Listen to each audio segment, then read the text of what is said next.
Well, current Ukrainian thought. We will have 24 lessons to examine the theories of Ukrainian thinkers of the last 30 years. I'm professor of philosophy from Ukraine, and I'm very grateful to Maynooth University for the opportunity to talk about current Ukrainian thought here in Ireland to the students of Maynooth University, to you. Well, now I'm going to give an overview of my lectures. They begin with a discussion of the characteristic features of philosophy in Ukraine, its history, and specific challenges Ukrainian thinkers have faced in the 21st century. Then we will address Ukrainian theoreticians' ideas on such topics as philosophical problems of war, European values, civil society, challenges to freedom and democracy in the 21st century, what it means to be a nation, and the role of intellectuals in society.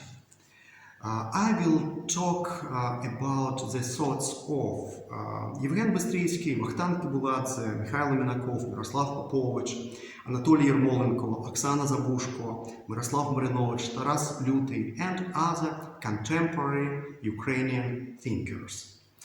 As for learning outcomes, upon successful completion of the module, students should be able to characterize major features and limitations of current Ukrainian thought, identify main topics of interest in current Ukrainian thought and explain the reasons for that, elaborate on the issue of similarities and differences between current Ukrainian and Western European thought as a philosophical and a scholarly problem, and appreciate the theoretical achievements of Ukrainian thinkers, focusing on the philosophical problems of war.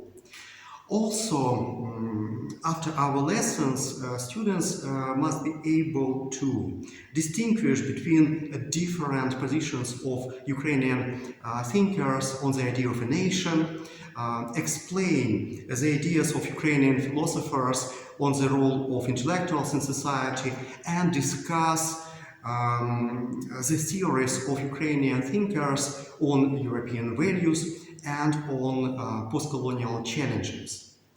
Well, we will talk about the thoughts of Ukrainian thinkers, read English translations of their works and discuss them. I will record key moments of my lectures on video, thus you will be able to watch them anytime you need it. So, Ukraine. As an introduction, let me share a few facts about it. My country is located in Eastern Europe.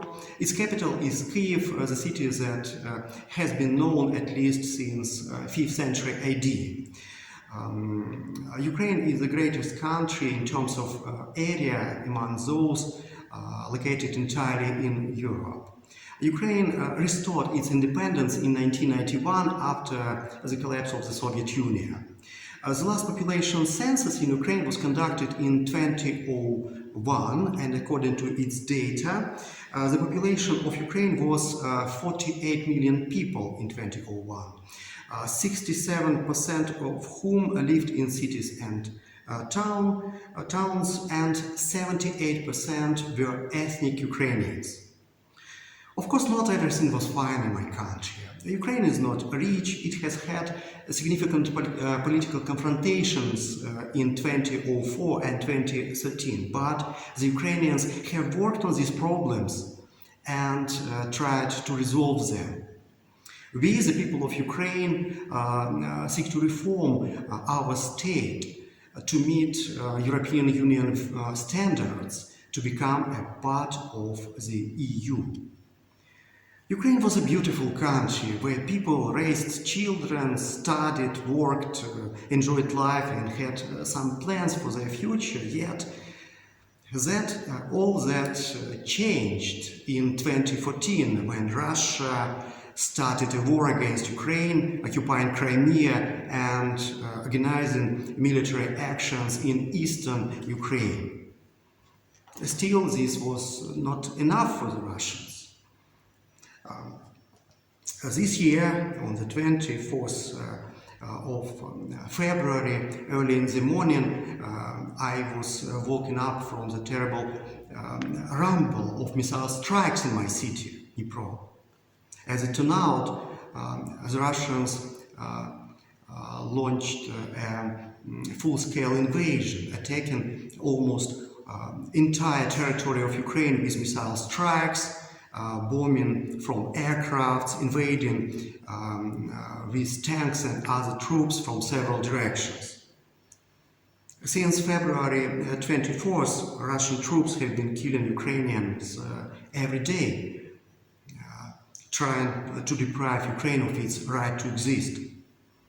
Now these are terrible, really terrible times for my country, but it resists. Russian troops are destroying Ukraine, including my hometown Dnipro, but the Ukrainians do not give up. They defend their freedom, democracy, their choice of European path of development. Why? Because Ukrainians value them. Why do Ukrainians value them so much that they are ready to defend them in a battle with one of the most powerful armies in the world? I hope my lectures will help answer this question, as they introduce you to what Ukrainians think about war, European values, freedom, democracy, and the question of what it means to be a nation. So, welcome to Current Ukrainian Thought.